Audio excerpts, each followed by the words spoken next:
Setting slow motion on the Z-Cam is not that easy. Let me show you how to do it.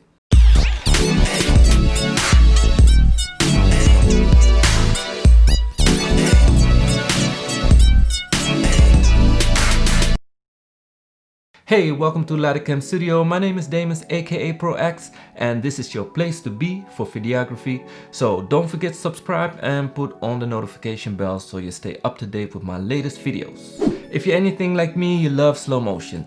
Coming from a Sony, I was used to going into the menu, go to the resolution option, go to the frames per second and set the slow motion there, go back and double the frame rate, and that's your slow motion right there. So when I got the Z-Cam, I jumped into the menu and I ran into resolution, Project FPS, variable frame rate. I didn't really understand the logic behind it and how to set the slow motion, because that's one of the main reasons I bought the Z-Cam, because it could go up to 4K 160 frames per second, Full HD 240 frames per second. So I'm a slow motion fan, and that's that's one of the main reasons I bought the camera. So I jumped into the menu and I didn't really understand the logic behind it, and I contacted a friend of mine who works over at CineSupport. That's where I got the Z-Cam, and big up to cinesupport.nl. Check it out for the flyest gear.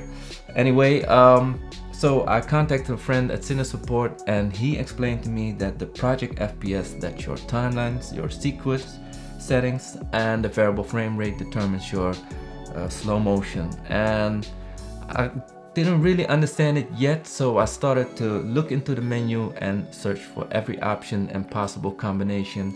So I wanted to share with you the way the slow motion is set up and the way to set the right slow motion for the right job. If you don't want to watch the whole video, I put some timestamps in the description so you can jump straight to the chapter you need. So let's go into the menu and check out the options for slow motion settings. So before we start off, I wanted to give you a quick warning. Don't turn on the wide dynamic range yet, because it limits some options for slow motion. So keep in mind that when you turn on the wide dynamic range, it limits options in slow motion. I didn't know that at first, so when I got the Z-Cam, I thought it got wide dynamic range, let's test it out. Put it on and all of a sudden all my high frame rates were gone. Couldn't find them anymore, so I cleared my settings and my high frame rates were back. But after a while I found out that as soon as you put on the wide dynamic range, it limits your options for slow motion. So keep that in mind and don't be like me. Don't put on the wide dynamic range yet unless you really need it. So let's jump into the menu. As I mentioned earlier, your Project FPS, that's your timeline or your sequence settings. I'm in Europe, so I use 25 frames per second, and my timeline in Premiere is also 25 frames per second, so that's why I leave it at 25 frames per second. But if I shoot like a documentary or an interview, it can also go to 29.97 or 30 frames per second. And of course you can choose another higher frame rate, 60 frames per second if you're doing sports or something else. But usually to keep it cinematic, I use 25 frames per second, and that's my base timeline. So your Project FPS, that's simply the timeline in your edit software, and mine is at 25 frames per second. I just leave it there and I don't touch it anymore, because I know that everything I shoot, I'm going to edit in 25 frames per second timeline. So the Project FPS, you can set it on the frames per second you need for your shot and just leave it there, or change it to the frames per second you need. Now on the variable frame rates, that's where the slow motion magic happens. And if you look into the menu, you can set your variable frame rates from off. When you turn it off, it's just your main project settings. So if your Project FPS is at 25 frames per second and you leave your variable frame rates off, then it's just 25 frames per second. But as soon as you turn on the variable frame rate, that's your slow motions. Here you can choose to double it, so that's 50 frames per second, or you can say I triple it, so that's 75 frames per second, or you can say I can go to 100, so that's super slow motion. That's 4 times the Project FPS and that's your slow motion settings. And it can even go more up to 120 and also 150, but it all depends on different settings, so we'll get into that.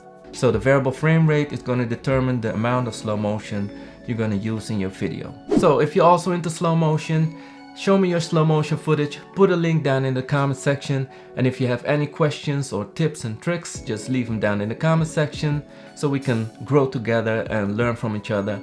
And also if you have questions for me, and maybe I can do a tutorial for you, a video, or something you don't understand, I can explain it to you in a video. Leave it down in the comment section and I'll get back to you. Quick tip before we move on, go to the exposure tab and go to shutter operation and change it from speed to angle. What that does is that when it's on shutter angle, the camera automatically doubles your frame rate, so you don't have to worry about frame rate, double the frame rate as soon as you go into slow motion. As I had on my Sony, sometimes I forgot to double the frame rate, and that's when things got really bad. So make sure your shutter angle is at 180, so the camera automatically doubles your frame rate. Now you know about the Project FPS and the variable frame rates. 3 things are really important for setting slow motion. That's your resolution, your file format, and your codec. The record tab and the video tab, they work together. If you saw my explanation of the settings, it would be nice if they put everything in one tab, but hey, it is what it is. If we go into the video tab, you see the encoder, and now the encoder is gonna determine what kind of slow motion you can use. But the thing is, if you go back to the record tab and you got your file format on MP4, and I want to set the codec, you see that the only codec you can set is H.264 or H.265, and the ProRes options are all locked. So you can choose any other options but the Z-RAW, but we're not going to use the Z-RAW. So H.265 is it's not workable for any computer because the files just keep stuttering and you have to make proxies into your project. So it takes a lot of time, especially if you got a lot of files. You need to make a lot of proxies and you can't just edit right away. You have to wait for the proxies, etc., etc. If you go back to record and you put the file format on MOV, then go back to video, codecs, and that's when the ProRes options appear, and you can use the ProRes options. ProRes 422, and then the proxy, of course, is easy to work with. You can just hook it to the computer and your edit software will have no problem to use it, and you can edit straight from the SSD. But with the H.265 you have to convert it and use proxies, etc. So let's start off with the file format MP4, and that's where the resolution comes in. We start off with the C4K, so that's Cinema 4K 4096 by 2160. If you choose that option and you go to the variable frame rates, it's at 120 frames per second. Choosing 4K, go back to the variable frame rates, and you can choose 120 frames per second. Then we go over to Cinema 4K 241, choose that option, then go to variable frame rates, and it's at 150. So for those that don't know what C4K 241 is, that's when the image is cropped from top and bottom, and you automatically get that cinematic look, and you don't have to do it in post afterwards. So that's a choice you need to make for yourself. If you use that option, you can get frame rates up to 150 frames per second. So moving on to the 4K 241, go back to variable frame rates, and that's when it goes up to 160 frames per second, and that's what they marketed with. Now up to 4K 160 frames per second. Well, this is a setting for 4K 160 frames per second.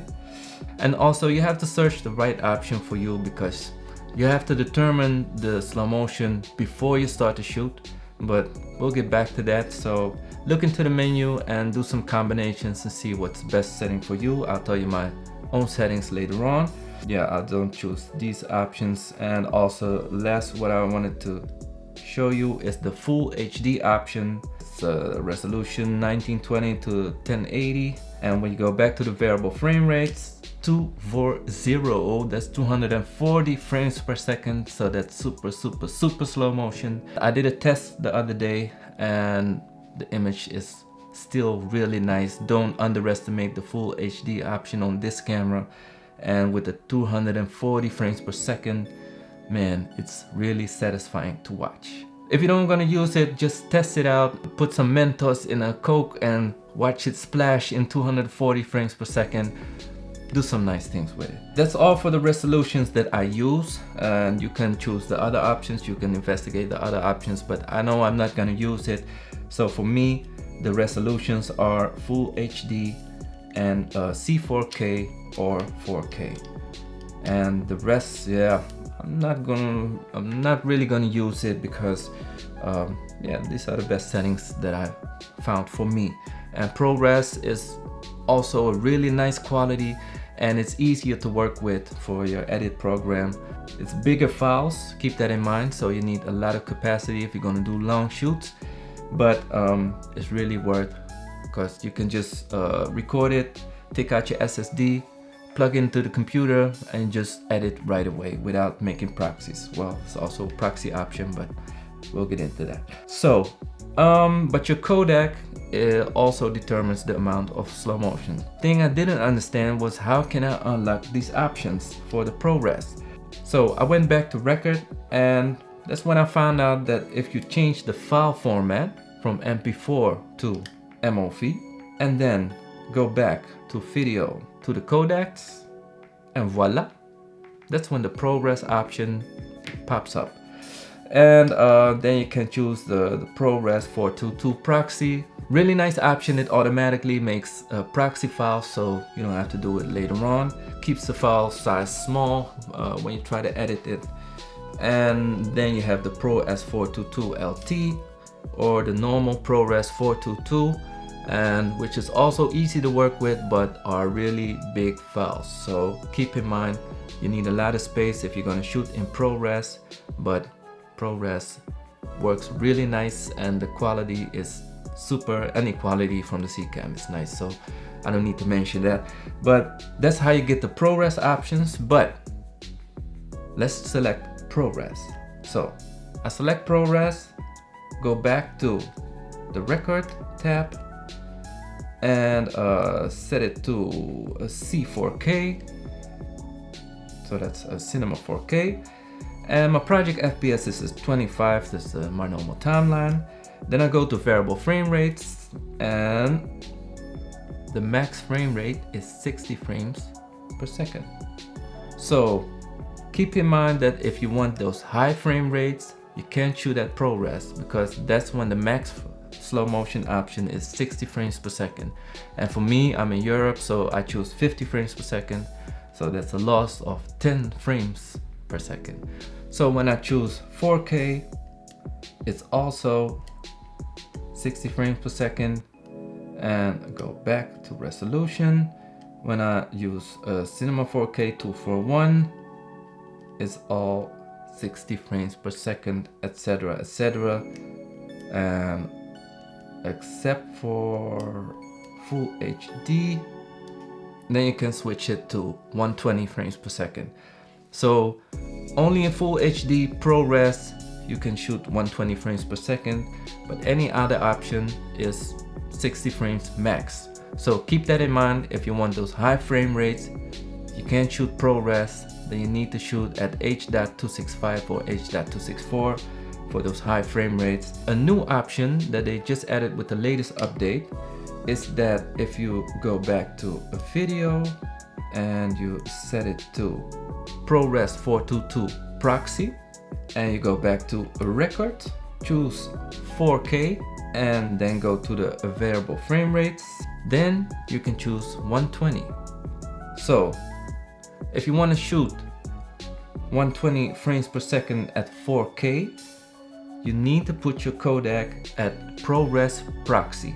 So ProRes 422 proxy, and that's where you can choose 4K 120 frames per second. They just added this option with the latest update. So that's a really nice option if you want to still shoot 4K with high frame rates. That's the best option to go. So remember that 4K high frame rates needs the proxy option in the codecs. The only big con, and this is for me it's a real big issue. If anybody from Zcam is watching out there, please fix this problem.